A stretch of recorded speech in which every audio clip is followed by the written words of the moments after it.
Bismillah ar-Rahman ar-Rahim. Assalamu alaikum wa rahmatullahi wa barakatuh.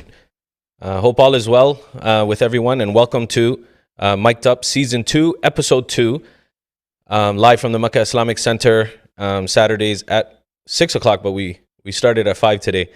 And we have a great episode in store for everyone.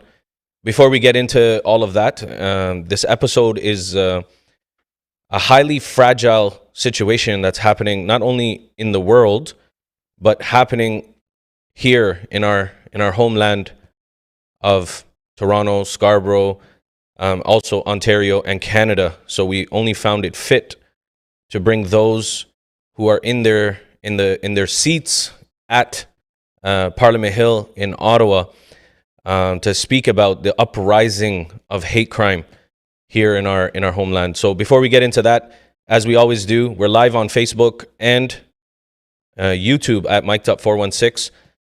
Please make sure that you subscribe, hit the bell icon, and continue to share these videos as we're going to be speaking with two honorable sisters from the community who represent us in Parliament.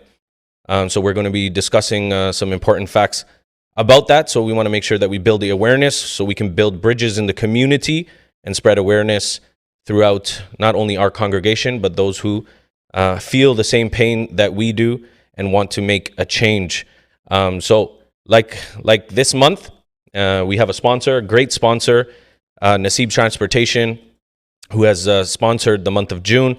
You're seeing it on your screen now. Brothers Shakir and Samir Patel from Naseeb Transportation, located in Mississauga.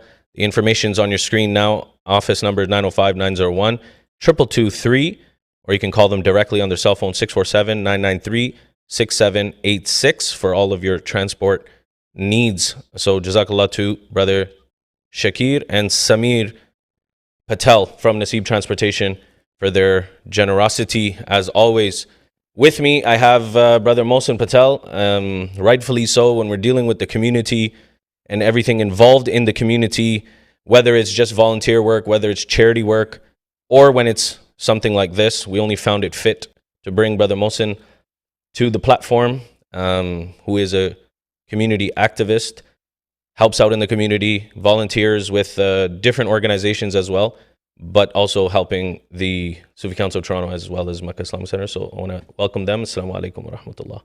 Wa alaikum salam wa rahmatullahi wa barakatuhu. Brother Omar, Qadri, how are you doing? Alhamdulillah.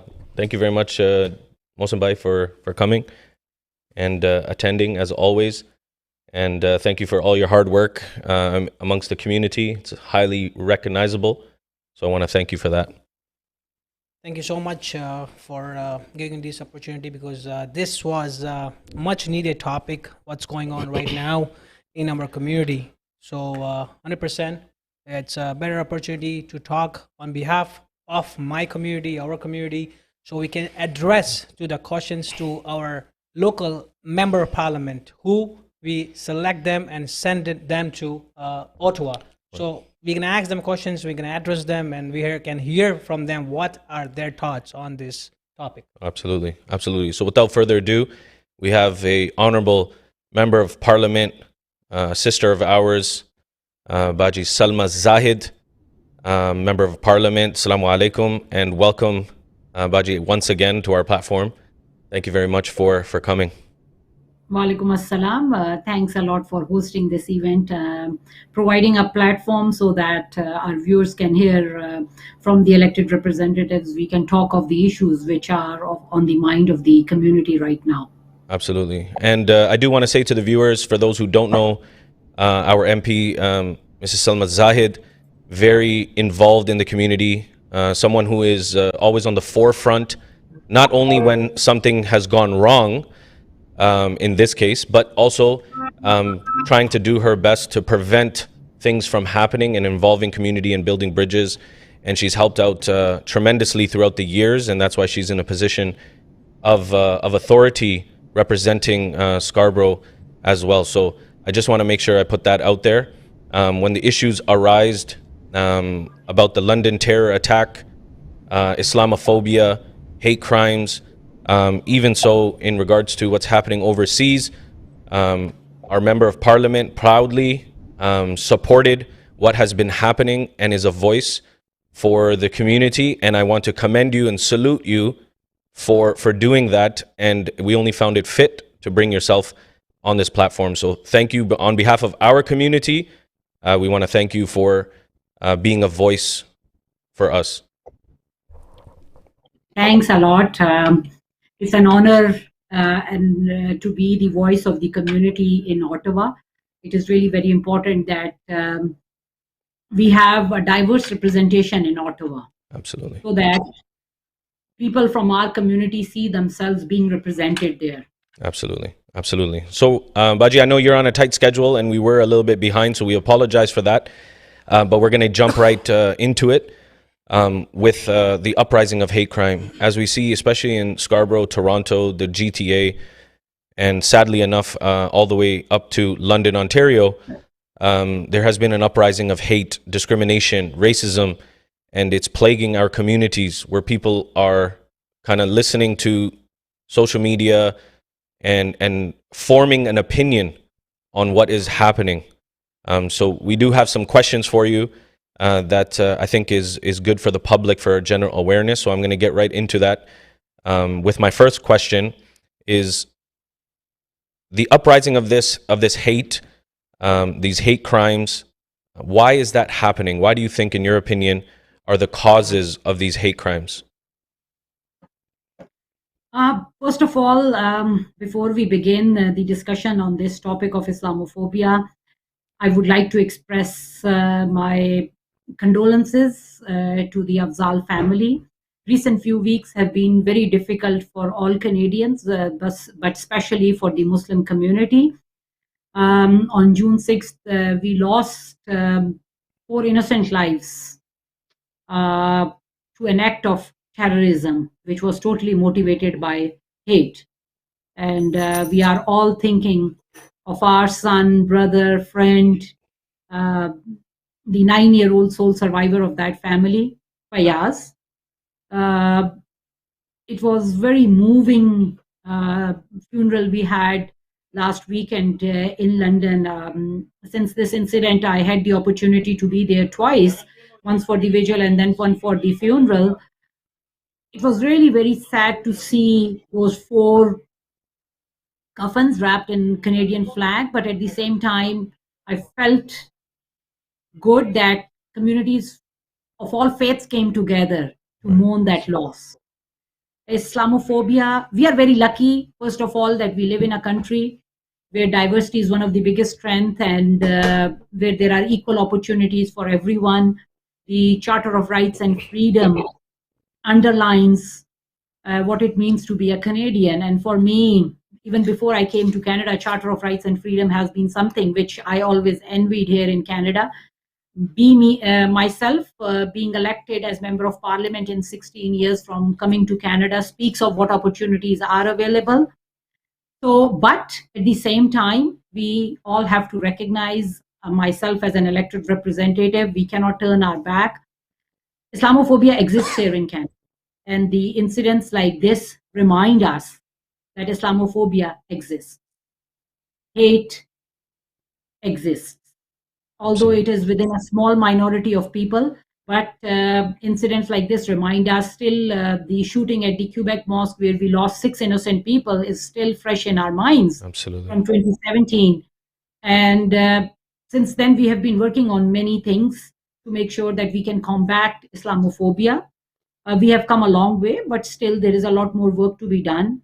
And I assure the community that as the elected representatives, I will continue working to make sure that we combat Islamophobia and all forms of hate. Very good. Very good. And I think it's important to highlight what Salma Zahid has been saying in regards to that this is an attack on Islam and is driven by hate. And as soon as it happened, she posted on Facebook a letter and represented the community in saying this is not okay. I do not stand with this. Which leads me to my next question. your response to those who have the ideology from the London attack. So your response to someone who's probably watching this, because you spoke out, because we're speaking out that this is not okay. Your response to the London attack in terms of the hate crime and terrorism, like you mentioned, to those people that probably have the same ideology as that Nathaniel Veltman. See, it's very sad that a 20-year-old heart is filled with so much hate that those 5 people who were going out for a walk in their neighborhood, in their traditional dresses, were not able to make home just because of that hate which was filled in that 20-year-old. So it is really very important that we create awareness among our community members, we create awareness among the broader Canadian community, and try to learn about each other. Right. That is really very important. As Canadians, people from different parts of the world have come to live here. Yes. My neighbors are from different parts of the world. I think it is important that we learn about our neighbors. What I have seen in the last 5.5 years, almost close to 6 years, as an elected representative of Scarborough Centre, that people came here for a better future for their kids. Absolutely. And everyone is struggling hard towards that. And I think those things which divide us are less than what it bind us together. Wow. And that is build a more inclusive Canada. Beautiful. So I think it is really very important to get rid of hate, to learn about each other. And Brother Mohsin has been part of some of my events, which I have hosted as Scarborough Centre Multi-Faith Council. Since 2016, in my riding of Scarborough Centre, I have brought religious leaders from different faiths and religions together under one umbrella, which is called as Scarborough Centre Multi-Faith Council. And under that, we host different events. First time when we hosted Thanksgiving dinner at Scarborough Muslim Association, for many pastors, it was first time coming to a mosque. Wow. And when Brother Saleh, Allah bless his soul, it's a big loss for the whole community, especially for the Scarborough Muslim community. And still, I cannot overcome how sudden his death was. And we are all mourning his death. He gave a tour to the Scarborough Centre Multi-Faith Council of SMA, and he showed them all parts of the mosque, what we do here. So I think this is the type of the things we need to do.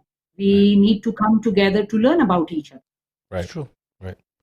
Very well said. Brother Mohsin, I know has some questions as well. Yes, please. Salma, as Salma was mentioning, that 100% I've been volunteering. I'm going in the Salma Zahid event, and recently, after the topic what we are talking right now, Salma Zahid had organized a walk for the solidarity of the people, what happened in London, Ontario, and we walk freely. Salma Zahid and SMA, they both organize, and we are leading, and we have walked freely, and that's what it is. This Canada is. Canada is a multicultural country.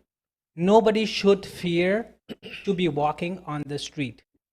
That's why we all came out together in hundreds, and we walk on the street of the Scarborough for the London attack. So I really appreciate it, Salma Zahid, what you're doing for our community.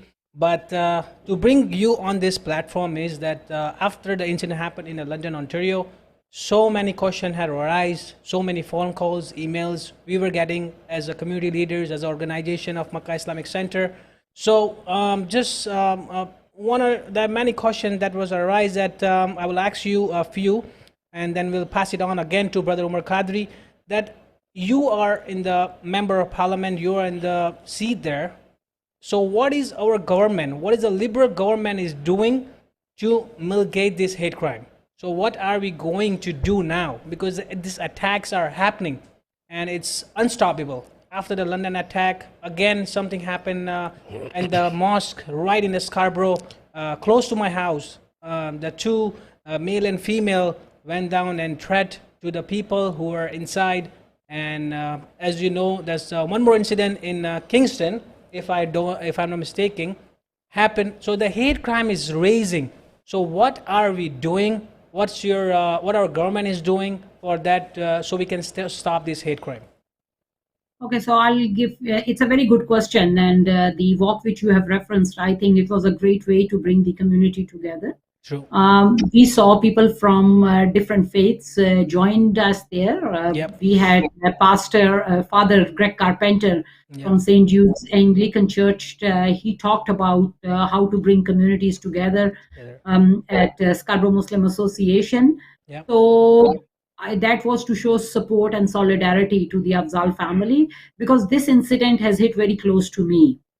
I am a Muslim woman, Canadian of Pakistani origin, came to Canada as an immigrant, and I walk in my neighborhoods every day in a hijab, in a traditional shalwar kameez. So the first thing which I said to myself after hearing this news about the Afzal family was that it could have been 4 of us, because we as a family go there. My boys also love to wear a shalwar kurta, and that's like a normal thing for them. But events like this create a fear in all of our minds. And as elected representatives, as members of the government, we have taken many steps to combat Islamophobia. Back in 2017, one of my colleagues, Ikra Khalid, brought motion 103. Yep. Asked the government to study the root causes of Islamophobia, and what we can do to fight Islamophobia and all forms of hate. That passed in the House of Commons, but it is sad that over 90 MPs from the Conservative Party voted against that motion. Wow. So since then, we have increased funding through the, it is called as SIP funding, which provides funding to religious places to install cameras and other security measures. 3 of the mosques in our riding have got that funding in the last few years. Just this week, Huzaifa Masjids received funding, and previously Scarborough Muslim Association and Al Huda Islamic Center, they received funding under the SIP program. We have increased funding for that. We have created anti-racism secretariat, and we have invested. Since 2017, we invested 23 million, and then like 2021 budget also calls for an increased investment to fight anti-racism and all forms of hate. Funding is provided for celebration of different events, right, so that people come together and learn about each other. But now, going forward, the call of the National Council of Canadian Muslim and the grassroots organizations was for the federal government to host a national summit on Islamophobia. And I am proud to say that I advocated for that, and the government has committed that we will host sometimes next month a national summit on Islamophobia, where representatives from all levels of governments will be invited, civil society will be invited, and discussion will happen what we need to do so that we can combat Islamophobia. Because recent few weeks, especially since after the London attack, a Somalian woman in hijab was assaulted in Edmonton. Yep. One of the mosque in Edmonton, graffiti was there. Then we had 2 people entering IIT mosque right here in our community of Scarborough. We had an incident in Kingston. So there have been a few of those incidents. So it is really very important that we develop strategies to do that. And one big thing, I think, which is giving rise to a lot of hate is through online social media. Perfect. So that is really very important, that we bring stronger legislation in regards to online hate, and all those platforms should be controlled more. The government is working on a stronger legislation, and I assure you that it will be coming very soon, because online hate is a cause to many of these incidents which we see in our community. I'm glad that you mentioned that, because I think censorship, especially here in Canada, via online, needs to be a little bit more stricter Especially because you know that as soon as the London attack, you know, it was heartbreaking, but it fills anger within ourselves as well. There was a gentleman who lives in Georgetown who had some hijabi sisters walking, and a car was going by, and he made a funny video. Well, he thought it was funny. He said, oh, look, where is Nathaniel Veltman when you need him? And the truck was going by, and he said, oh, truck, pull back.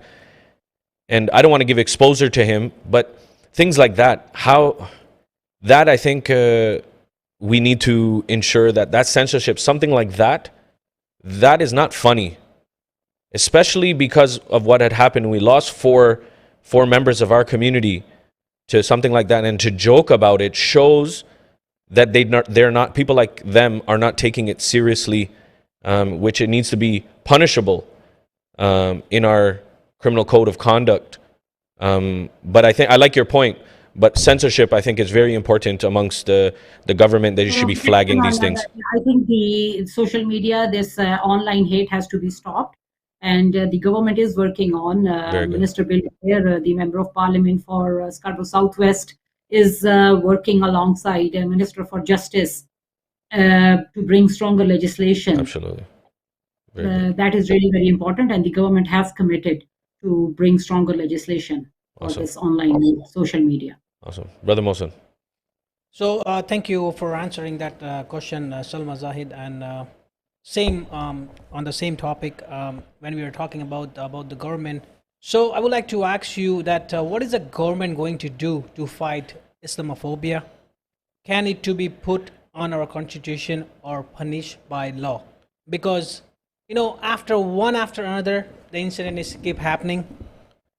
Can we put something in return, or like we have some law or a code of conduct that they should not repent? They should be feared if you do something that they do act like this. They should be scared of doing something like this. See, we have seen that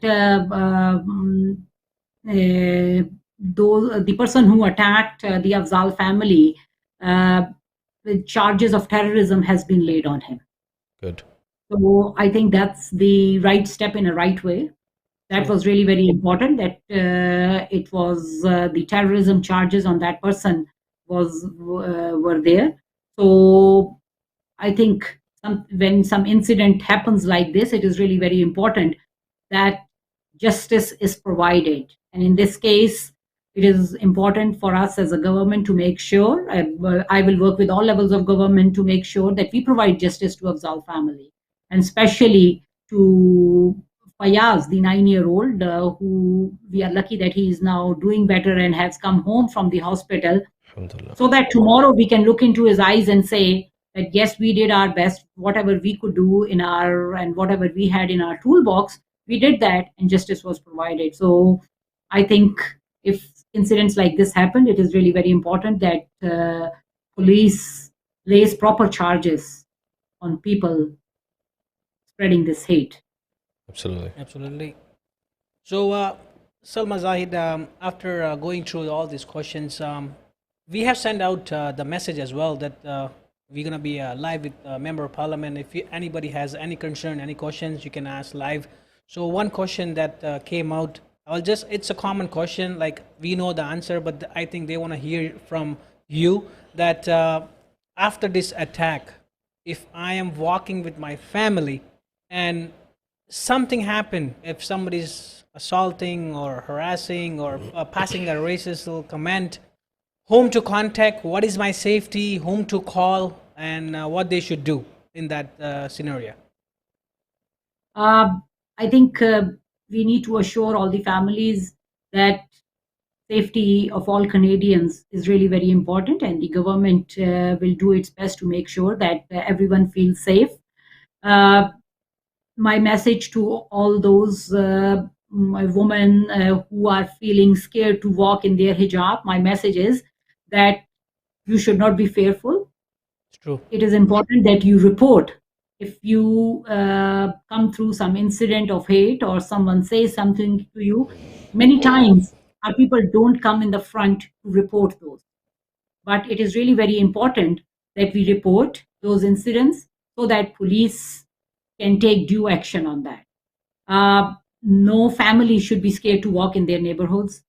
No woman should be scared to drop their hijab-wearing girls to a school, and no young woman should be scared to take a TTC wearing a hijab. We are very lucky we live in Canada. I know these incidents do happen and create a lot of fear in our minds, but anything happens, please call 911 immediately. Talk to the police, tell them. And if you can now everyone has phones where they can take a picture or a video or something of a car, take their car plate number and report it to the police. It is really very important that the government has the appropriate data so that we know. And if these incidents are reported properly, the government will have better tools to take action on that. Very good. Related crimes should be reported. Absolutely. And the government is collecting this data to make sure that we allocate proper resources to that. Absolutely. Just touching on that, I know we talked about coming to Canada or living in Canada, etc. We live freely, openly. What comes to mind is freedom of speech.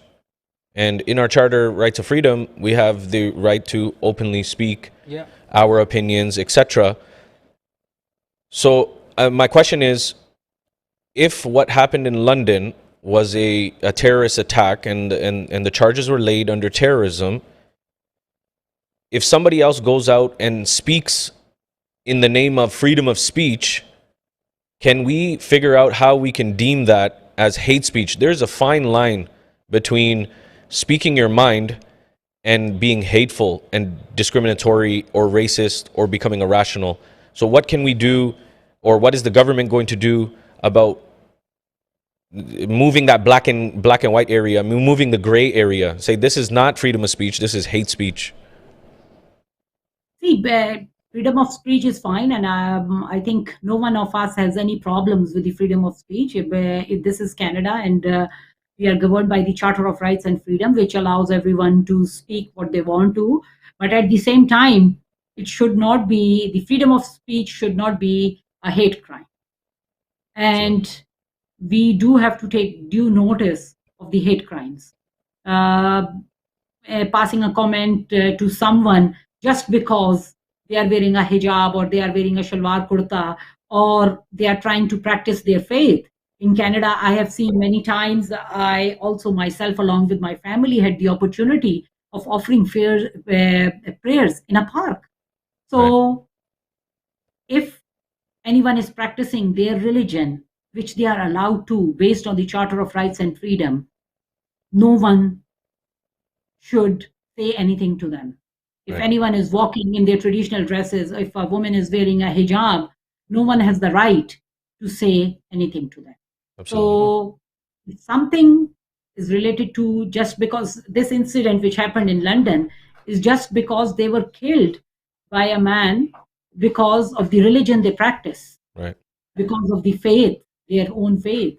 So something like this is right away a hate crime, and due action to be taken on that. Absolutely. So in Canada, we are free to practice our religion. We are free to practice our culture and heritage, and we are all proud of that.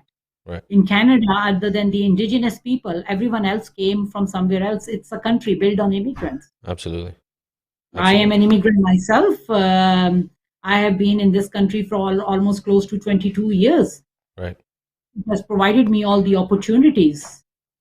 I know people are really worried after these incidents, but at the same time, there is a lot of hope. Absolutely. For everyone, I think we should see a hopeful future, and let's work together to build a more inclusive Canada. And I think in that, every community member can play their part of making sure that they learn about their neighbors, they learn about, develop friendship with their neighbors, with their friends at work, with their colleagues. And that's how I think we will learn about each other, and we can break those walls of hatred which we have erected around us. Absolutely. Based on religion. Absolutely. Absolutely. And I think we can see iftar is a great way to invite our friends And I have seen some families, I have been a part of that. Some families have hosted an iftar in the street where they have invited all their neighbors from the street to come and celebrate that. Absolutely. I think that's a great way to let others know about why we fast, what we do during the whole day. It will be a good opportunity for our friends also and our neighbors also to learn about us. And Because at the end of the day, every religion teaches us to be good human beings. Of course. No one teaches hate. Nope. Absolutely. Every religion teaches us to be good human beings. Absolutely. To live together. it's true. Absolutely. Absolutely. And I think education has a lot to do with that. And you know, my urge is the leaders in the different faiths. So the imams and the alamas and the pastors, the priests, the rabbis, etc. Like all of the religious leaders, they need to do a better job of educating people about what Islam is, or what Christianity is, or whatever the other religion may be. We have to do our due diligence as well to represent Islam the correct way, and we have to do our part of educating people. You know, unfortunately, what's happening all over the world is an attack on Islam, and they're portraying things that happen overseas. And I guess, do you think whatever is happening overseas has something to do with these hate crimes, or this uprising of hate crime in Toronto, or even in Canada? I would see sometimes the things which happen around the world, it do create an effect, but I think these are isolated incidents, and we can't really say that it is happening because of what is happening around the world. I think myself, I see as an elected representative, all levels of government have to do their work to combat all forms of hate, including Islamophobia, including anti-Semitism.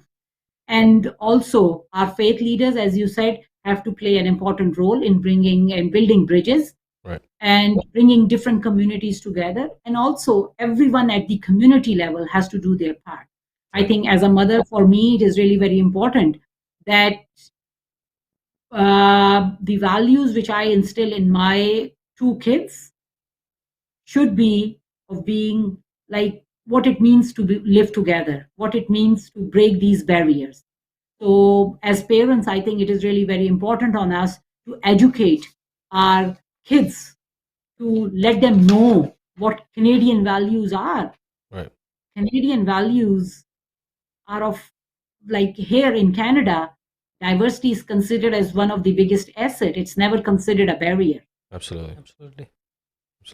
So very important and very good topic we were talking. Brother Omar also said that our imams, our leaders, our member of parliaments, and the people who are in the show, they should teach and educate our people. So alhamdulillah, after the attack of London, Ontario, Makkah Islamic Center, our whole team went to London, Ontario, and we educate the people. We give out the free books of Islam.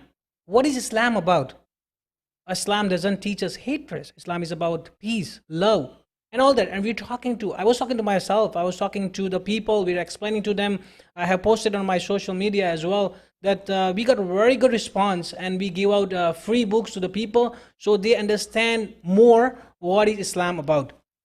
So that's very good that we should talk about what is Islam about. But going further, I have a few more questions. I know we have a very short time. That as a government of member of parliament, you are there. Can you tell us, like, what is the government doing on the ground level to work with the communities on peace meeting to build awareness for hate and racism? Yeah, as I told you that since we came into power, we have taken different measures like increasing the funding for SIP, Social Infrastructure Program, for providing more resources to our places of worship, for investing more money into anti-racism strategy. We are working on bringing stronger legislation to fight online hate. these are some of the measures, and we have also banned some of the white supremacist organizations as terrorist organizations. An example is of Boys. So I think it is really very important that we continue these steps, and that's how we can fight and we can overcome. Salma, I got one. I got a very important one, and I saved this question for possibly last. I don't know how much time we have with you left, but I think this one is a very important question. When we talk about freedom, and we come to this country, well, I was born here, but our parents come from this country. People like yourself come to this country. We talk about freedom. Canada is the land of the free. Freedom to wear whatever we want, say whatever we want, practice our religions, etc., in a peaceful manner. This is also the teachings of Islam, to obey the law of the land in which you live.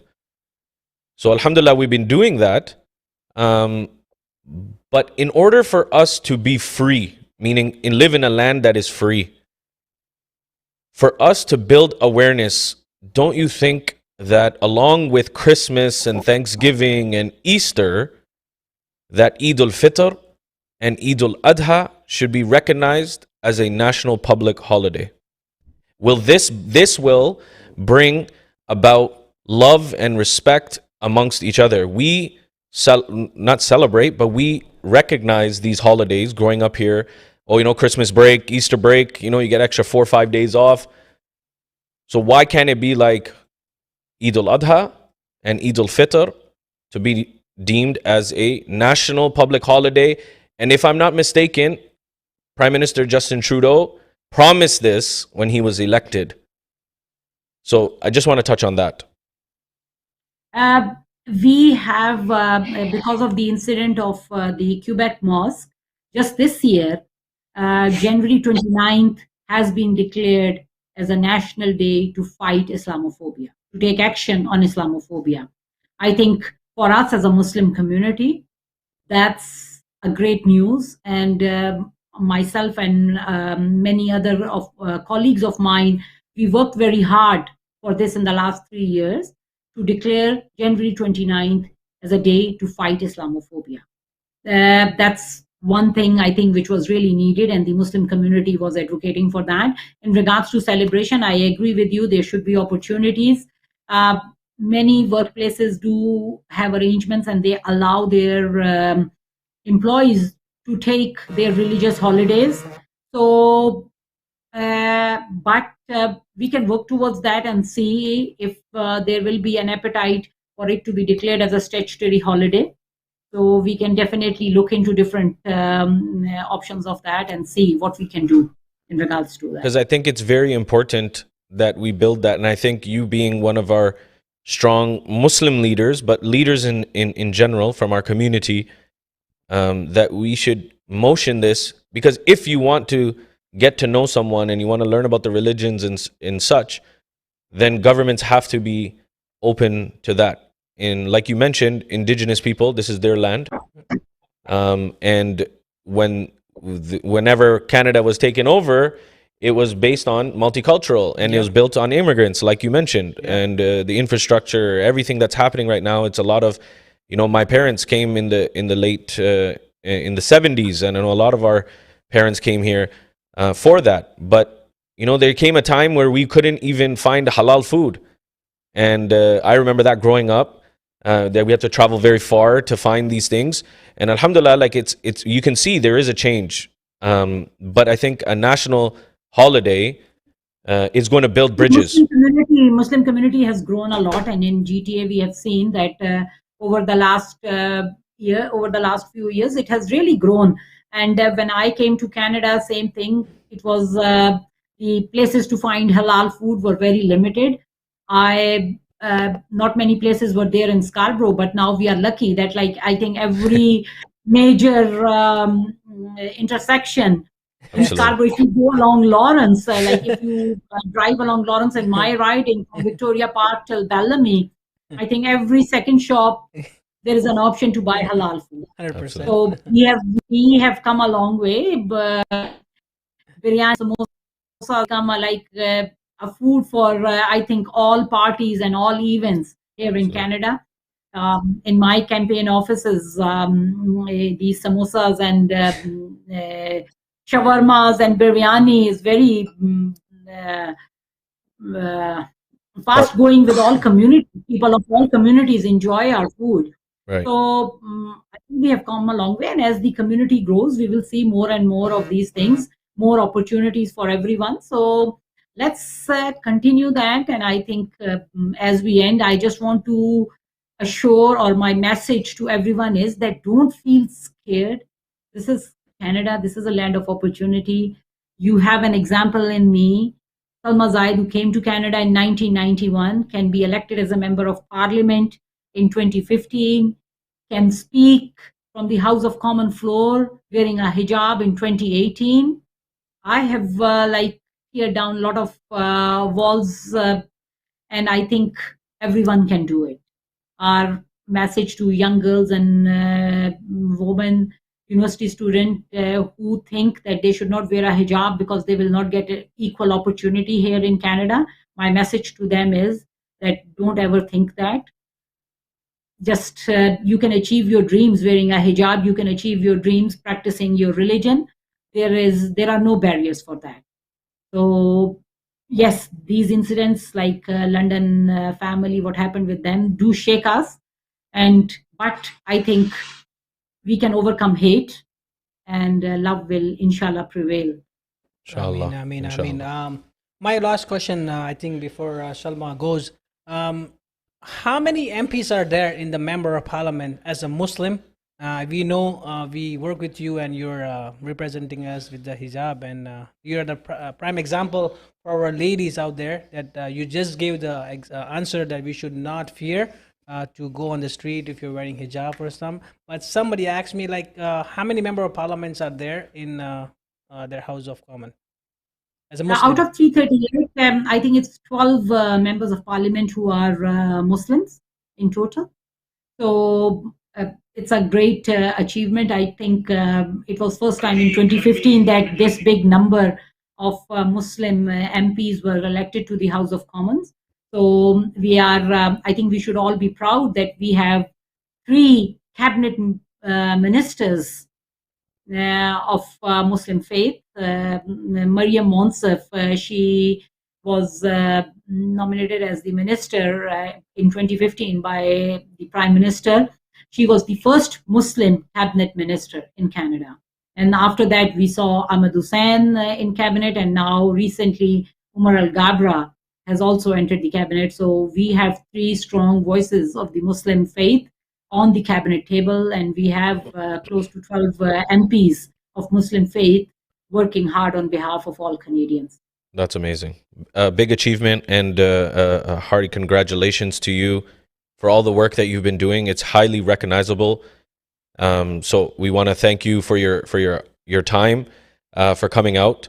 It's always a pleasure and it's an honor to have you, and know safely that she's representing us in the House of Commons as our Member of Parliament. We wish you the utmost success, and we want to send out the invitation in such that if you have any need from our side, being leaders from the Muslim faith as well, volunteers, or help to build bridges in the community, please feel free to reach out to us as well. I know Brother Mohsin is always beside you, and rightfully so. So we just want to send out that invitation as well, that we're always here to support you as long as you are representing us in Ottawa.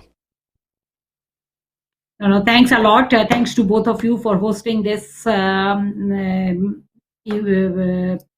and providing me the opportunities to share with our viewers of what we can do to overcome hate and how we can combat Islamophobia. So let's work together. Inshallah. I think that is really very important. Everyone has to play their part. I have a role to play as elected representatives, and everyone watching this has to play a role as a community member.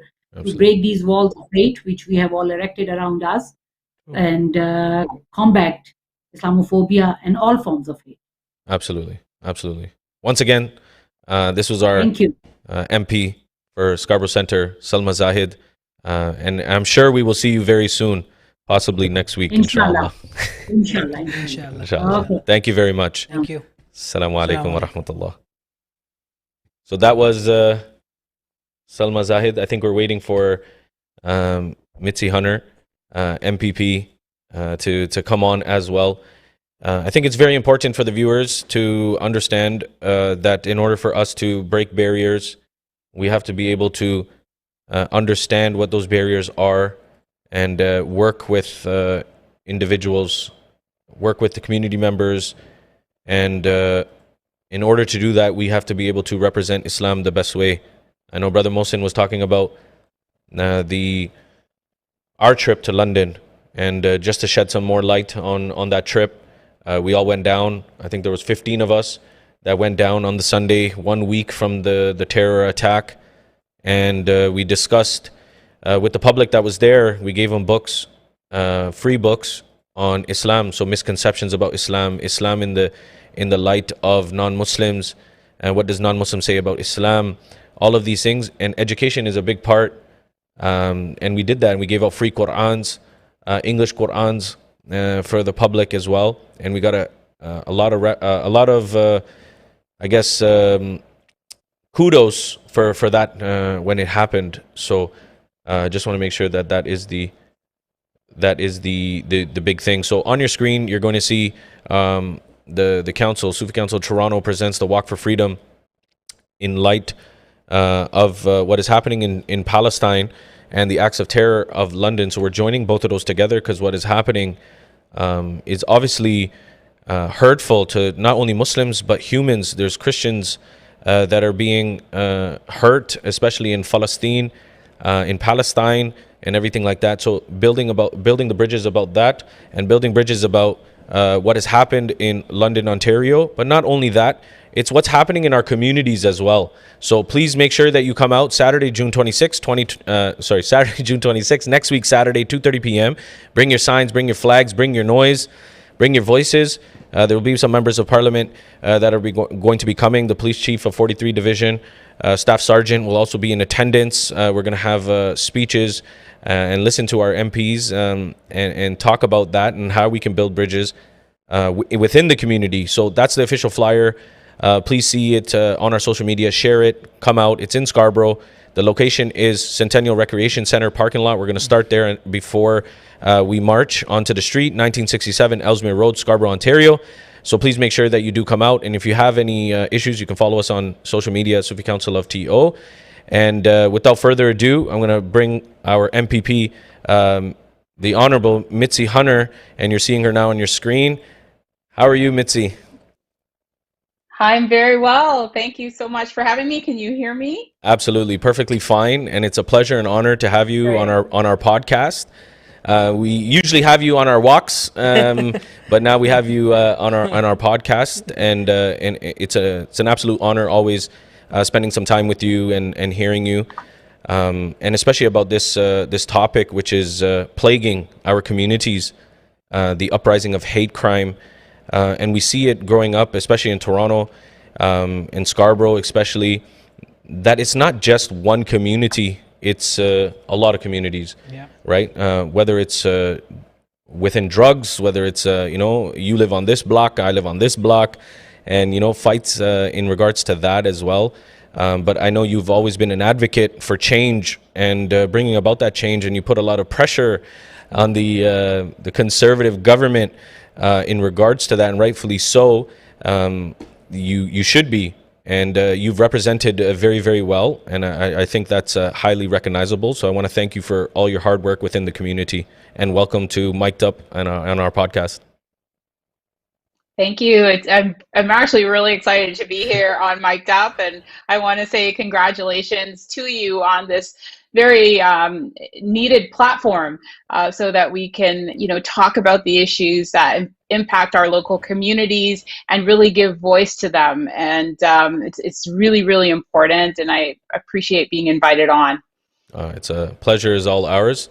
And I know the time is very valuable, especially for yourself. So we're going to jump right into it. So we do have some questions, and I think you will definitely shed some light. We had Salma, Zahid just before you. speaking about Islamophobia and stuff like that. But I want to take it into a different direction with yourself, and just about crime in general, hate crime. So we have regular crime but hate crime in specific. If we can talk about maybe kind of the statistics, have we seen so much growth in the sense of hate crime over the years and such? If you can shed some light on that, I think that's important statistically. Yes, we definitely see that hate crime across Canada and here in Ontario is growing. You know, when you look at Stats Canada does track this by province. In 2019, when we have the latest data from Ontario, there were an increase in 43 incidences in Ontario, and that's a net increase. So we see hate crimes on the rise, and you know, I also want to point to the TDSB has started to track hate incidences, right?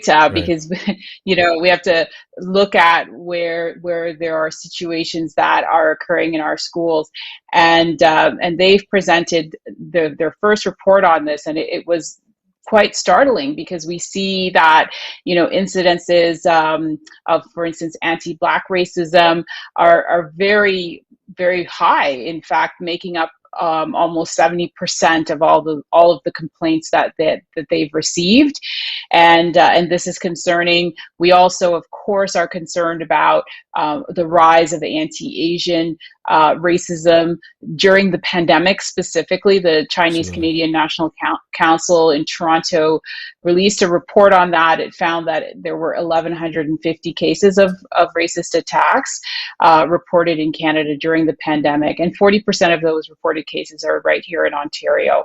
So we need to see further action on these growing problems. My colleague Michael Coteau and Lucille Couillard put forward a bill to address this concern specifically, and we need to see more action to combat hate in our communities, and to recognize that those incidences do occur. You know, one of the things that I recognized after the situation that occurred in London, you know, and I went to a number of vigils, and the community was rightly fed up, and they said, you know, Mitzie, it's not enough just to have words. We need to see action. Right. And that was one of the reasons I put forward my motion, you know, to combat Islamophobia, and to really recognize that it is an issue here in Ontario that needs to be addressed. You know, one of the things the broader community might not recognize is that after there is a major incident like what happened in London, you know, we can reflect back on, you know, for instance, Christchurch in New Zealand. You know, hate incidences against Muslim community actually increases. After the New Zealand incident, it increased by 23%. Right. And so, you know, we really need to make sure that when these you know, situations happen, that we really take firm steps to assure the community that you know, that first and foremost, that they are safe, and they can go about their lives freely. You know, every Canadian, according to the Charter, has that freedom of movement, freedom of religion, right? Sure. Freedom of expression. So these are rights that, you know, we hold dear in Canada, and we have to exercise those rights, and feel that we are in a safe place, you know, and that we protect and keep those freedoms, and they're available for every Canadian and every Ontarian to enjoy. Absolutely. And I know I've been I do follow you on Twitter and on Facebook and stuff like that, and I know you were very open about Islamophobia. So for those who have not seen it, you can go on Mitzie Hunter's Facebook page, MPP Mitzie Hunter, and there's 3 videos, if I'm not mistaken, where she speaks out on the motion of Islamophobia, and I think that means a lot to the Muslim community. So for those who haven't seen it, we've shared it on our Mic'd Up Facebook, and I think that's highly recognizable to see that you are representing indeed the community, doesn't matter where they come from, and I think that's amazing. And it's sad to see the statistics, like you were mentioning, up 43%, etc. You know, if I may say, like the government, and I know you're putting a lot of pressure on Mr. Ford there, about mitigating these hate crimes and making it punishable by law. So if we can touch on that, like what are we going to do to mitigate this hate crime, and kind of, you're never going to make it stop, but just to mitigate it, if you can touch on that, Mitzie, please. Yeah, absolutely. And definitely you touched on the law and the justice system. You know, when there is an incident that happens, you have to, you know, make sure that people know that the law is going to deal with it in the full extent possible. Just this week in Scarborough at the Islamic Foundation, you know, there were two people that tried to break in. And, you know, my understanding from speaking to them is that the police were there almost instantaneously. So, you know, they might have been really stepping up patrols around, you know, Muslim mosques and Muslim identifiable locations so that the community feels safer. I think that's something that's very important. I've addressed this concern with, you know, my local police division is 43 Division. And I know how strongly they and the other divisions feel about making sure that the Muslim community feels safe. And so, you know, speaking to the motion, it was subsequently put forward by a member of the government, an abridged version, a shorter version, but definitely speaking to combating Islamophobia and also renewing support for the Anti-Racism Directorate. And, you know, we'll remember that this was something that, you know, the former Liberal government put in place so that we can address all forms of hate that would occur in any part of the community, especially on a systemic level. Absolutely. And so the ARD needs a renewed mandate, a renewed focus to address these concerns that are on the rise in the community, and especially when they end in violence, like we saw so tragically in London, Ontario. I do want to mention, because, you know, you talk about the rise of hate, and, you know, we look at incidences as well by, you know, by country and by province, but also by cities and communities. And, you know, in Hamilton, Ontario, for instance, you know, there are 15 incidences per 100,000 people. Wow. In Ottawa, it's 10. In Toronto, it's about 7.2. You know, even in a place like Guelph, Ontario, it's at 6.3. Wow. You know, so some of our cities, Thunder Bay, Sudbury, Kenora, you know, that we have to really check these incidences when they start to creep in and seep into our communities and into our neighborhoods. Make sure we track. Make sure we address with the tools we have in the legal system, and we report out so that that we don't see this as you know, as something that's going to take over our community and specifically targeting certain groups. Most of the incidences are racially motivated, the ones that are being tracked, and so there's a lot of work that we have to do in this area. Absolutely. Before I turn it over to Mohsin, I know he was itching to kind of speak to you and ask you some questions and stuff. I do have one that I want to kind of speak about, and it's dear to my heart because I grew up within a community that was immigrants, whether it's immigrants from a lot of my friends growing up were from Jamaica and Trinidad and Tobago and Guyana, you know, Haiti and stuff like that. And growing up with them, I you know, obviously, you know, I was in their house and eating their food and this and that, and lovable people, and absolutely, like, you know, sometimes when you talk to me and you close your eyes, you probably think I'm speaking patois, but nonetheless, the uprise of the hate crime against our brothers and sisters from the destination or from the countries of like Africa and the Caribbean and this and that. So this Black Lives Matter campaign started. I mean, it stems from America and what had happened to our brothers and sisters in terms of slavery and all of this. And now you can see it here in Canada, which we never thought it would. The movement for Black Lives Matter is not as big as it is in America, obviously, because it's the hate crime that has happened in America is not as much as in Canada, thankfully, but there still is. So my question to you, being a strong Black woman, especially because you're in that position, what can we do to build bridges with our Caribbean and African brothers and sisters, etc., from wherever, with the other communities? Because I think that is lacking too, Mitzie. So if we can touch on that, you know, the movement of Black Lives Matter and all cultures matter, etc. If we can touch on that, if you don't mind. Sure, Omar, and I really appreciated your patwa. I heard it coming in there. You don't know. You know, there we go. You know, obviously, you know, I'm born in Jamaica. My family, we immigrated to Canada, you know, for that dream, right? Like for a better life. And, you know, as immigrant parents, worked so hard. I saw my parents work so hard. My dad had his own business. My mom went to work every day.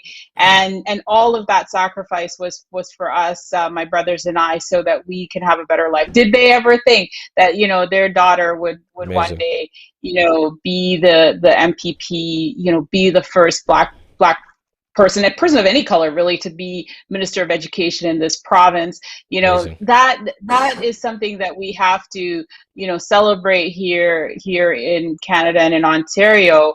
But, you know, we also know that Canada has a long way to go. You know, we just this week had the first person of color, you know, to be appointed to the Supreme Court of Canada. You know, and so you know, that's laudable, but it's also late. And so what Black Lives Matter, I believe, has really done, you know, spreading from the United States here into Canada, it's really to remind everyone, to remind the public, to remind the community that, you know, we all aspire to those same things. We all need to be treated, you know, with humanity and with opportunity.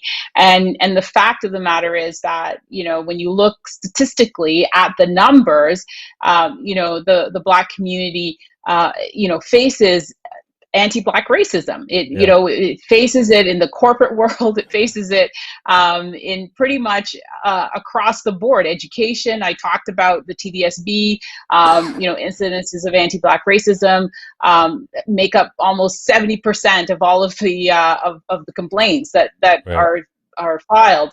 And so, you know, Black Lives Matter is, in the strongest possible terms, you know, demanding that fairness and that equity for Black people. And, you know, what it really says as well is that if you can address the concerns of the Black community, you're really addressing the concerns of racialized people. And you're going to see that, you know, those systemic anti-Black racism and those systemic racist barriers are falling when we deal with that. You know, today is a very special day in the United States. It's Juneteenth, and yeah, for the first time, it's being celebrated as a holiday in the United States, symbolizing the end of slavery for Black Americans. You know, and there's a lot of hard history there that needs to be, you know, contended with. But there's also, you know, our current modern situation. We know that just 1 year ago, George Floyd was murdered, you know, on camera in front of all of us, and we can say that now because there's been a conviction. And so, you know, the Black community also not only is demanding recognition, but justice. It's something that is very important. You know, and you look at the statistics here in Canada and in Ontario, you know, Indigenous and Black people, you know, make up a huge portion of people who are incarcerated.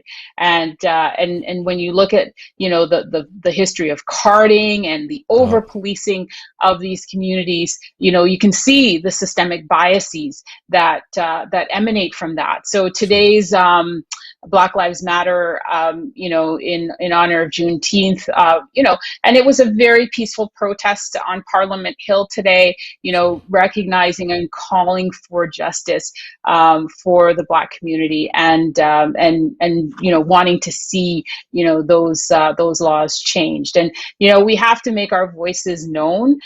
We have to join together. You talked about bridging, and I believe that all the communities can really join together and really bridge that support and call for justice, because justice for one is justice for all. Absolutely. I know that Dr. Martin Luther King, talks about that. I always quote him. An injustice, anywhere is an injustice everywhere, right? Absolutely. So we want to make sure that justice is there and available to all people, and we see that people are treated fairly and have opportunity. Absolutely. I just want to touch on one last thing. I know Brother Mohsin is definitely itching, so I'm going to be quiet after the last one, I promise, after the next one, and then I'll turn it over to Brother Mohsin. I just want to touch it because just listening to what you said, something pops into my mind in regards to Black Lives Matter, etc., and what our brothers and sisters have gone through over the years. You'll be happy to know that when we opened our mosque here in Markham and Eglinton, just around the corner from your office, we thought just that, to break the barrier of racial discrimination. You'll be pleased to know that our imam, our leader, is from South Africa, and we did that because of that, because we have to break barriers. And if we're going to be about change and bring about change, we have to be able to be the frontliners of that. And you'll be happy to know, so since February, our Imam Hamza is also from Africa, and he's doing an amazing job, and we'll bring him around to the office and introduce, because we wanted to do that. And I think more of our communities need to see that, need to do that. So I wanted to bring that up to your attention, just in case you didn't know that we are trying to also build those bridges. I think that's really, really great. And I look forward to meeting Imam Hamza and, making sure that the outreach I do to the Muslim community is reaching him as well. We have a diverse Muslim community Absolutely. in Scarborough. And and it's beautiful to see that bridges are being built in this way and in this fashion. I've been, as I told you, I've been spending a lot of time at vigils and Absolutely. different show of support and solidarity with the Muslim population in light of recent events. I mean, I would do it anyways. It's what I normally do in the community. But right now I know people are hurting, and there's been a traumatizing effect. And one of the things that I heard one of the imams talk about in terms of to comfort the community is that the Holy Quran talks about you combat hate with love. Absolutely. Like that's how you address it. The Islamic faith is about salam. It's about peace. Absolutely. And that's that. Let's take this as a moment of education as well, so that we can share and really spread the true values of this faith, and the kindness and wonderful way that this community embraces family, embraces community, and we all have a common humanity. We all have things that we are aspiring to in common, and there's no need for fear or for prejudice against Muslims. It's not needed. Just get to know your neighbor, and you'll find that there's a friend there. Absolutely. Okay, so he's been waiting quietly, so I'm going to turn it over to Brother Mohsin, who is no stranger to you, by the way. So Mohsin. How are you, Mitzie? How are you doing? I'm doing very well. It's wonderful to see you. Thank you. We saw last in the walk what happened in London, Ontario. We were walking together at Abu Bakr Masjid, and I spoke to you that we should do something to get the message out for our people. As my brother Umar was talking to you, and he was saying that I was waiting. I can wait whole day. We are here to get the message out to the people. As a member of parliament, if my brother is talking or I'm talking, same thing. The most important thing is the message is going out to the people. That's the reason we brought you here in our podcast, Mic the Up. So, Mitzie, without further ado, I would like to say thank you so much for your time that you've given us. And there are so many questions, so many emails, and so many phone calls were coming.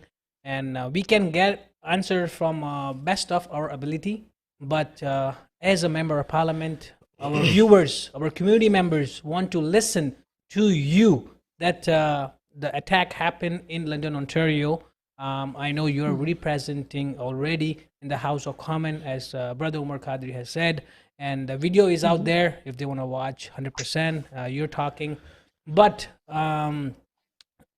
as like, how can we tackle racism in our community? What can we do? How can we tackle the racism in our community? If you can tell in your words to our viewers, please. Okay, well, most of them, whenever you ask me to do something, I always say yes. So Thank you. there was no hesitation for me 100%. to join. Really proud to join, actually, and to be. I've such a respect for the Muslim community, and I see the hard work of everyone, and all the things that you're aspiring to do.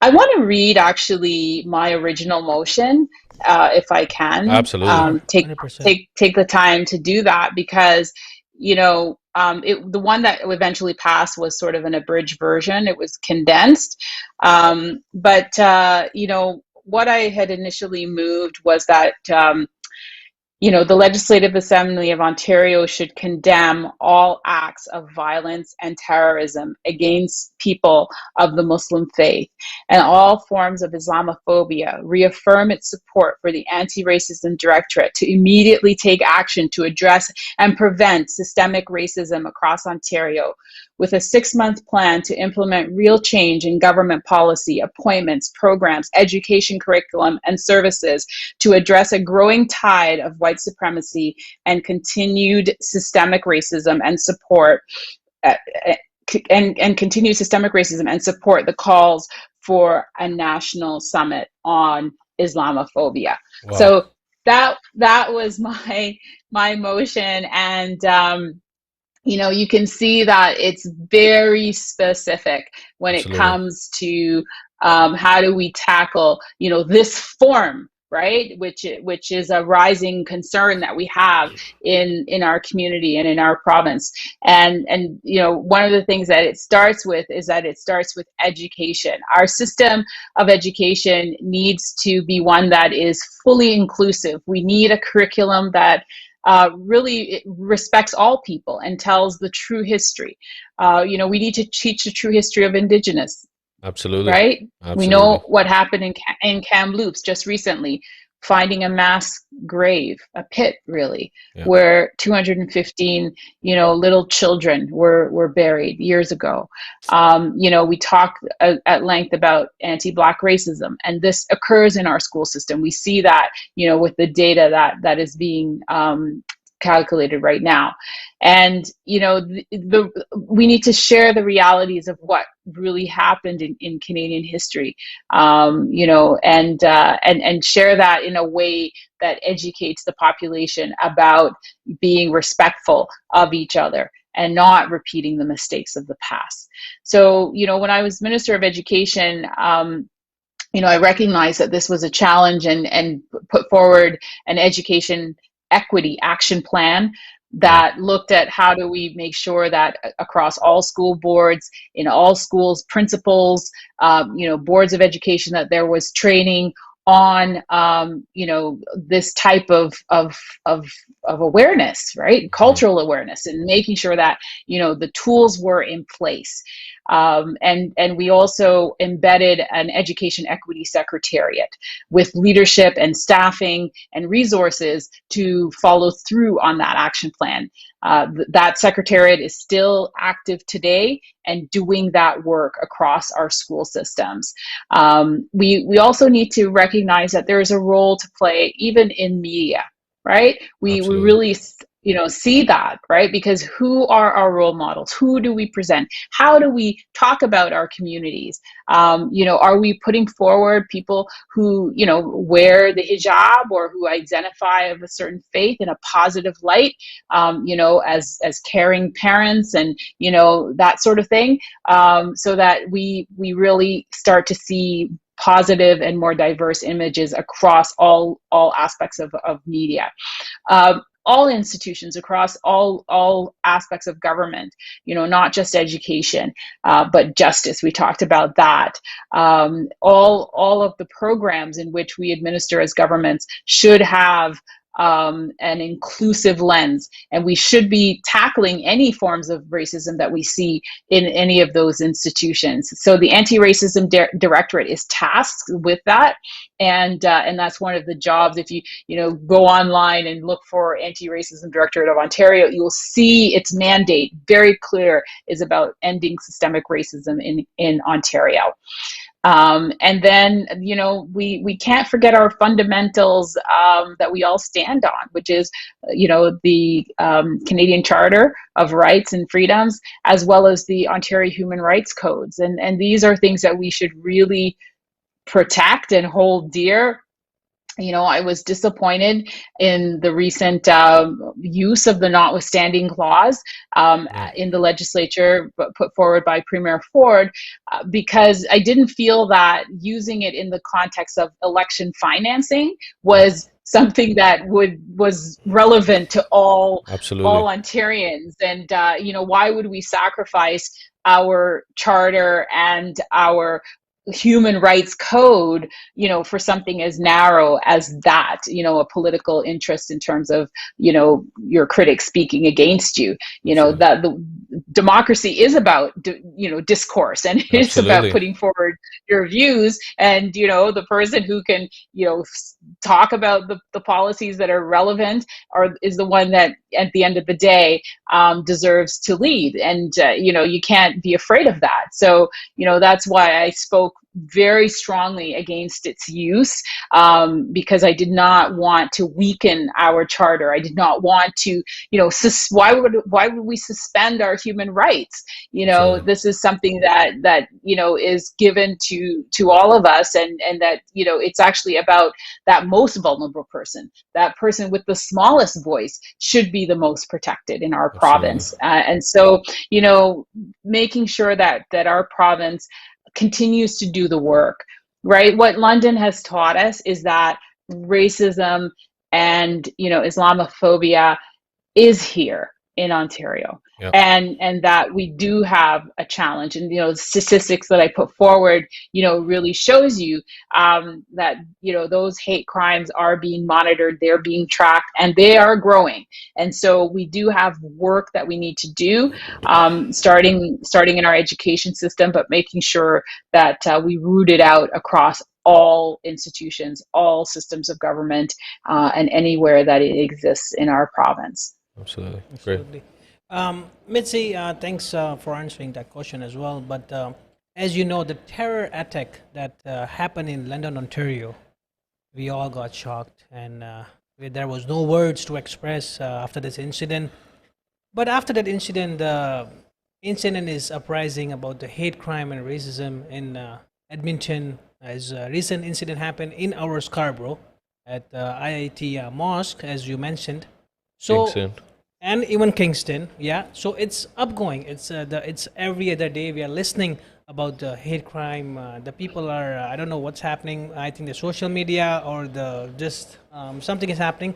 So what are your thoughts on all that? Because as a community members, when this hate crime uprising, and as our community leaders, people are calling us and questioning us that because of in the pandemic, what they can do is only they can go out and walk with their family.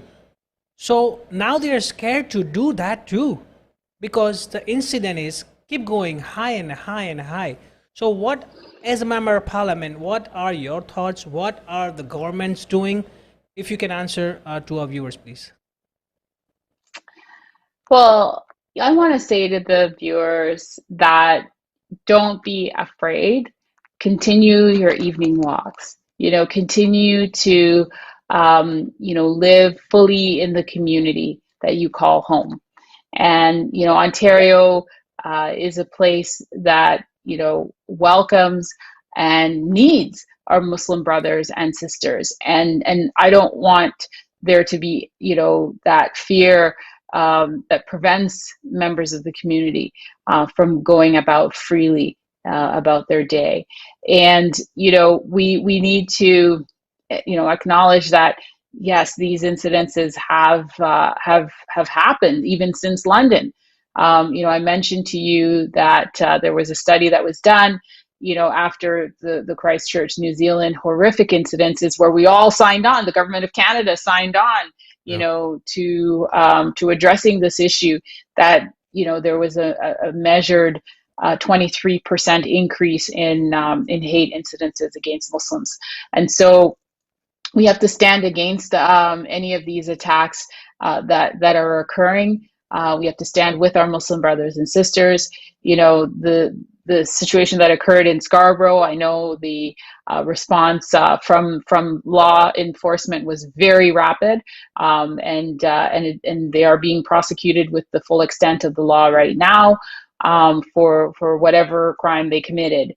Unfortunately, there was another incident that occurred in the Ismaili Muslim community. I believe it was a mosque that was defamed with a graffiti, a swastika graffiti.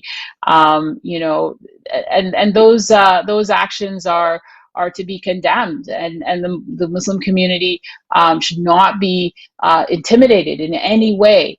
And the rights and the privileges and the freedoms that you have in Canada and in Ontario, guarantees you that you can practice your faith freely here, that you are in a free society, and to be respected. And so, we've got to stand firm and link arms, with each other, and support each other at these very challenging times. No, and I think it's very important, and everything that you're saying is fantastic, and it's just a reassurance from people like yourself and Salma, Zahid before you, that we know that you're on our side, and we can say that comfortably. I know you touched on Mitzie in regards to the education. Omar, can I say one quick thing just Absolutely. about these incidences of intimidation? Yeah. One of the things that I've noticed as well is the sisters, right? Yeah. Because the Muslim women, those who choose to wear the hijab or other face coverings or expressions of their faith, it is a challenging time, right? Absolutely. And so, I really do, want our Muslim sisters to know that, you should not fear going outside, wearing the hijab, that in this community, you are free to do that. And, this is not like, we've got Bill 21 in Quebec. That's like saying, if you work in a government role, you cannot wear any expressions of your religion. That is not the case in Ontario. You're free to move and to wear whatever you would like to wear, and to have that confidence. Right, and I think that's important, because we're seeing a huge, I guess, hit to the community in regards to that, and people feel scared. And we're not fighters, right? Like our community, our parents and stuff, they're not going to go out there and start fighting people, and they get nervous because when they see this, and like what Mohsin was saying, it was like 4 in a row within a span of 2 weeks, and that's not normal for Canada, and especially out of 3 of them, it's in Ontario. So whether it be London or Scarborough or Kingston, it's so close to home. And they're like, well, this can happen at any time. right? So I think that's an important message from yourself, being a strong woman and speaking to the sisters, and I think they'll appreciate that. Mitzie, I know you're heavily, I mean, you know, you were in the schooling system, and you were the Minister of Education, etc. And I think a lot of what's happening, and I'm a firm believer of lack of education, the proper education. You know, so if we don't educate our children the correct way, with the right material, with the right teachers, with the, you know, the right funding as well, because I know that's a huge topic of the cuts that has been happening. I think a lot of that has to do with educating our multicultural students, well, all students in general, but giving everybody a fair shot. And we can't do that right now because of the lack of teachers and the cuts and also the pandemic. Just your thoughts on, because everything is online now, and I think you mentioned the uprising of hate crime on social media and cyberbullying and threats and all of that. So if you can touch on what we're going to do or what we need to do to kind of mitigate that aspect in itself amongst the schooling system, because I know you're passionate about the schooling system. Yeah, and that's, you know, one of the things that is taught in the curriculum is about, you know, combating cyberbullying, any form of discrimination online. You know, one of the things that happened when I was Minister of Education, you know, there was a situation with discrimination online, you know, a posting by a teacher that was, you know, it was anti-Muslim sentiments in the post, and you know, and there was a very strong uproar in the community from parents. I had parents come into my office, into my boardroom, you know, speaking about how hurt they were by this incident and the issues that they were facing of Islamophobia. And there was other concerns as well within the York Region District School Board. And, you know, I remember thinking that our schools must be safe for all students, because, you know, think about how, you know, this is their place, you know, where they learn. And you know, I felt that, you know, we should not have any tolerance for hate, discrimination, you know, of any kind in our school system, and really stood firm with that. And you know, there were a number of things that were changed as a result of the situation that had occurred within that school board. And you know, what I do know is that you know, this is a growing problem when it comes to cyberbullying and online bullying. It's a platform where people sort of sit behind the screen. You know, no one really knows who they are, and they sort of do and say whatever they want. And we've got to take a stand against that. I know Minister Blair, MP Salma Zahid are addressing this at the federal level. Very important that that's done, and the province as well. We need to do our part, and certainly when it comes to you know, having policies and programs within schools and across all of our institutions, that we need to make sure that we address this rising concern, and really teach us once again within the education system that this is not allowed. Bullying of any sort is not allowed, and it's not going to be tolerated in any form, including online. Absolutely. I think you have one last question, and then I'll ask my final question, very important one for Mitzie, that I'm saving for her. Okay. Yeah, Mitzie. So as we're talking about how we can build the bridges to the community. So how are we going to build the bridges in our community to get out of this fear and all that? How can we be get back together, and the hatred should be not there, and because it's a multicultural country, as you know, everybody has a right to equally. So how are we gonna do this? How we gonna be building these bridges in our community? Yeah, and I think that, you know, we have to have that intention, right, to build those bridges. You know, we have a great country. We've got, you know, strong values here in Canada, in Ontario. as upheld by our charter, as upheld by our human rights code. At the same time, we have to defend it. We can't let it be weakened in any way, and we do have to defend those inalienable rights, those rights that are available to all of us. And just this week, I believe it's Bill 215 was passed federally for the UN Declaration for the Rights of Indigenous Peoples. And you really think about that and just what that means. And it means that Indigenous people have a right to be treated with respect and to be supported, right? And this is, finally here in Canada, we finally signed on to that.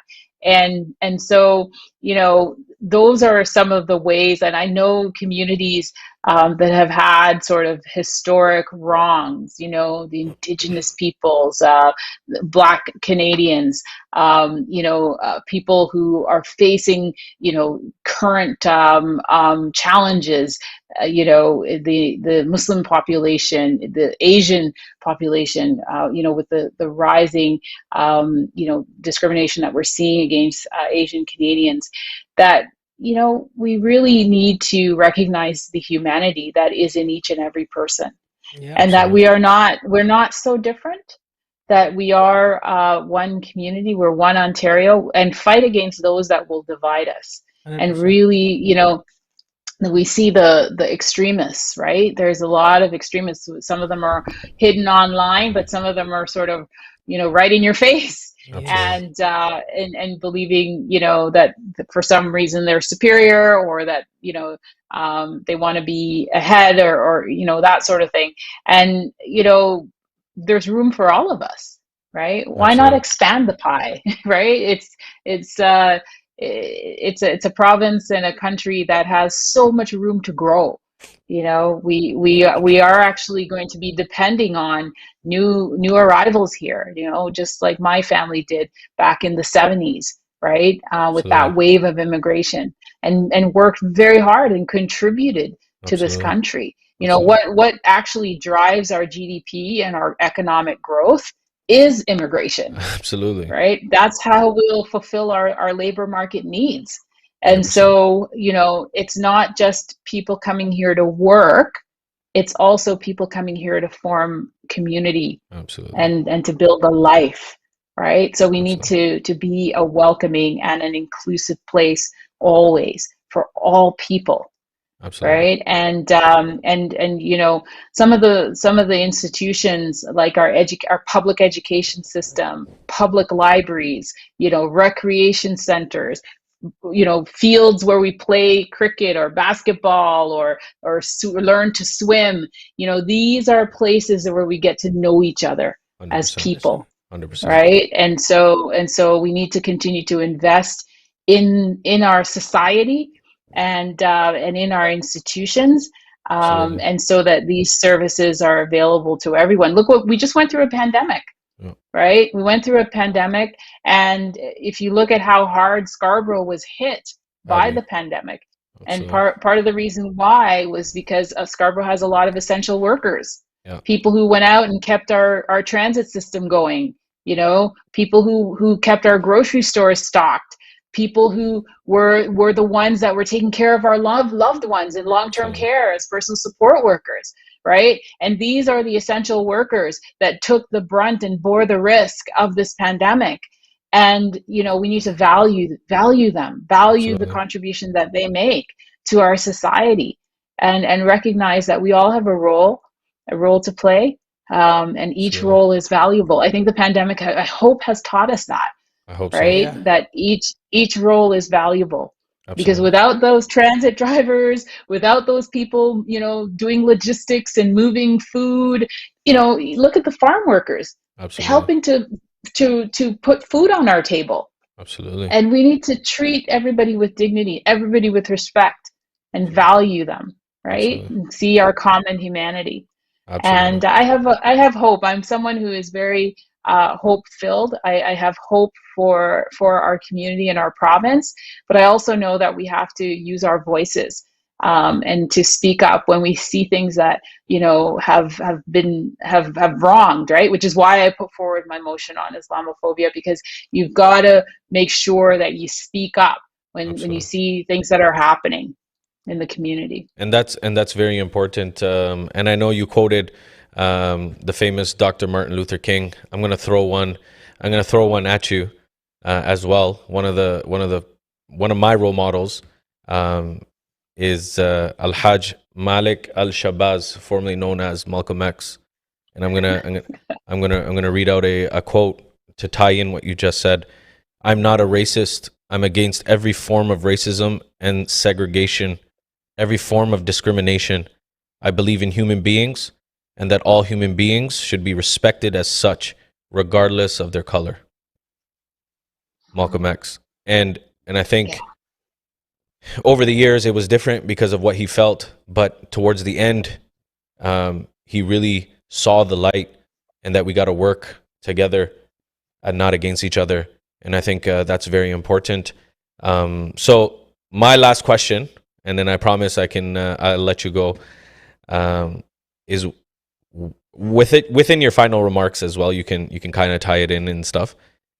When are we going to see you as the Premier of Ontario? Omar. Very soon. Very soon. Very soon. Simple. You know what? That it's interesting, right?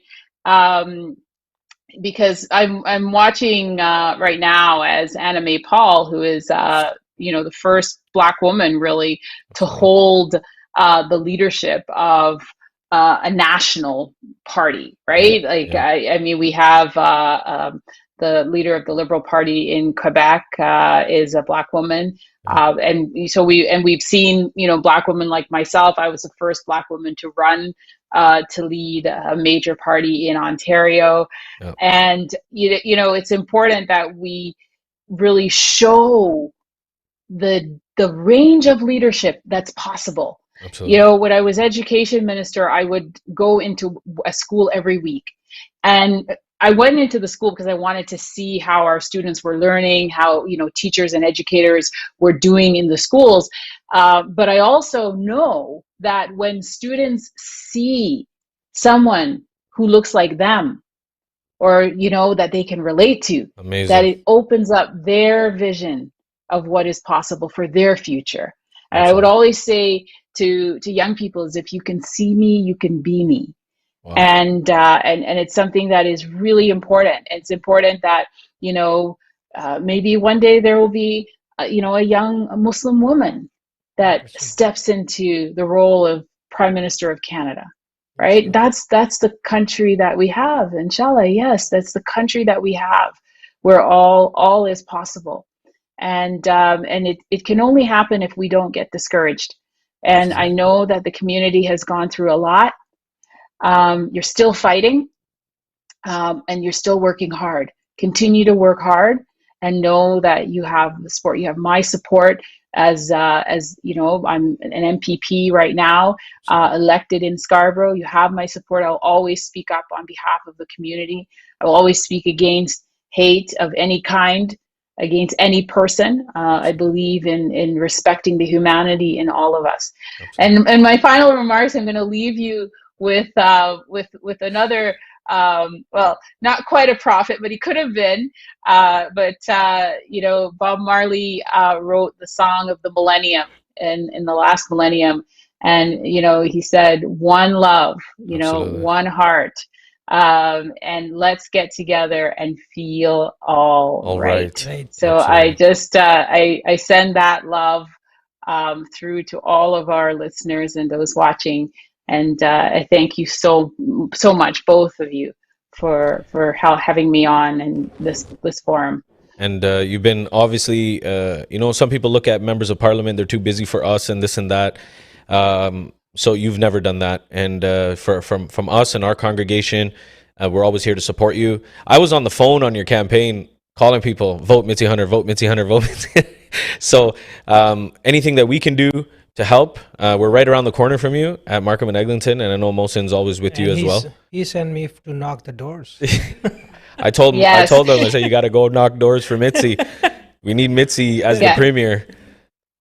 So yes, and you know, it's important that we do that, right? We have an election coming up in 2022, and you gotta vote for the person you want to represent you. That's what you have to do. So really, really important that everyone engages in that process. It's part of our rights here in Canada, right? Absolutely. And so I just want to thank you from the bottom of our hearts for always supporting the community, not just the Muslim community, but the community in its whole.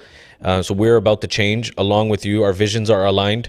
So anything you need from us to kind of help you and your campaign and your mission, we're always here to support. And I don't know if you got the invitation for next week Saturday, but I do want you to come and speak. If you can, that'd be, I think, empowering, because we're bringing the Muslim sisters out and we're putting them on the front line. And as a leader, a woman, we need your voice, especially face to face. For those who haven't seen this podcast or are not going to see it, we'll see you in person and see how great of an individual you are, and how much heart comes into your voice, and we can see that. So I really do appreciate you. Thank you. Well, Sufi Council will know that I come out to the walks all the time, and I'm always happy to do that, and I will definitely try to be there, inshallah, on Saturday, and anything, to support our sisters. I just know. I know the concern. I've talked to them right now, and anything I can do to just to walk with them, join arms, I will do that and support the community. So I really want to say thank you, Mike Up, and I wish you all the best in this forum, and I hope it just does well, big it up. Look, big it up. Look, we want Mitzie as a premier. It's on the screen. There. There you go. Right there. So Mitzie, people love you. It's right there.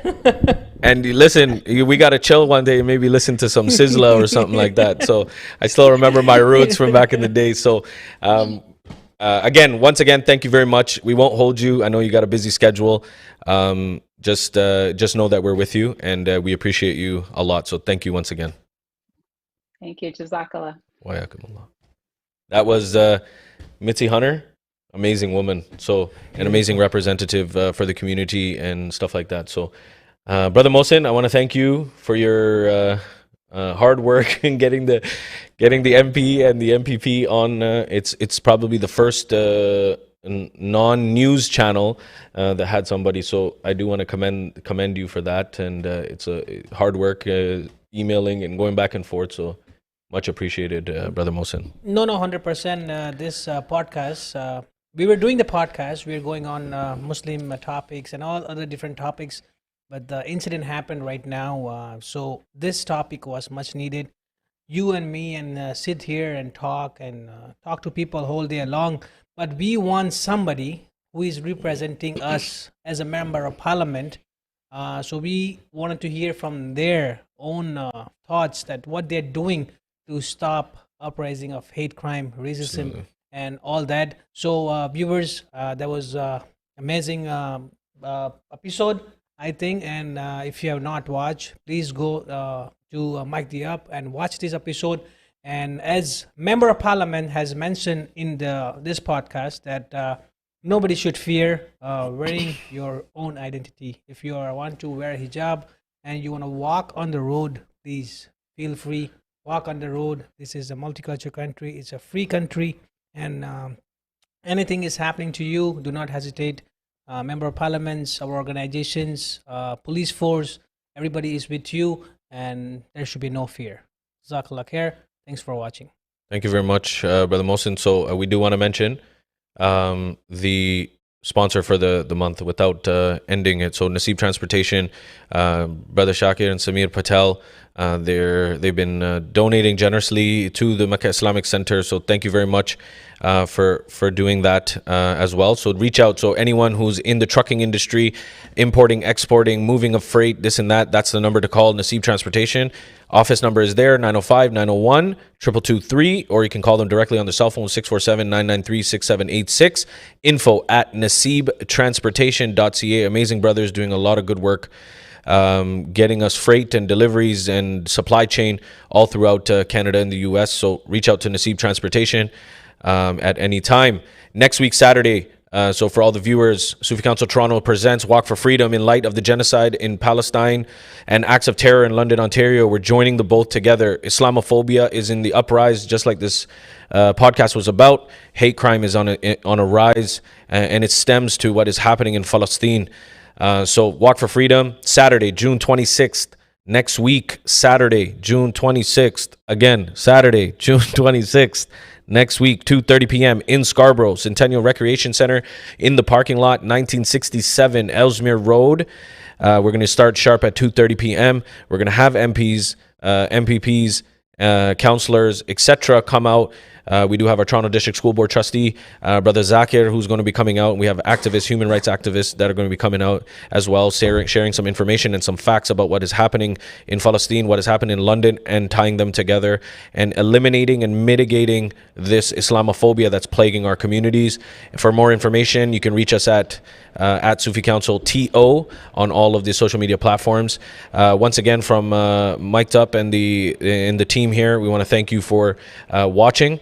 And we want to thank you for continuing to support. Follow us on Instagram at Mic'd Up 416 or YouTube Mic'd Up 416, Facebook Mic'd Up 416. Like, subscribe, share, follow, and then there's more to come next week because of the podcast. Because of the rally, there won't be a podcast, and we'll continue on the following weekend. Until we meet again, continue to share, follow, and subscribe. Wassalamu alaikum wa rahmatullahi wa barakatuh.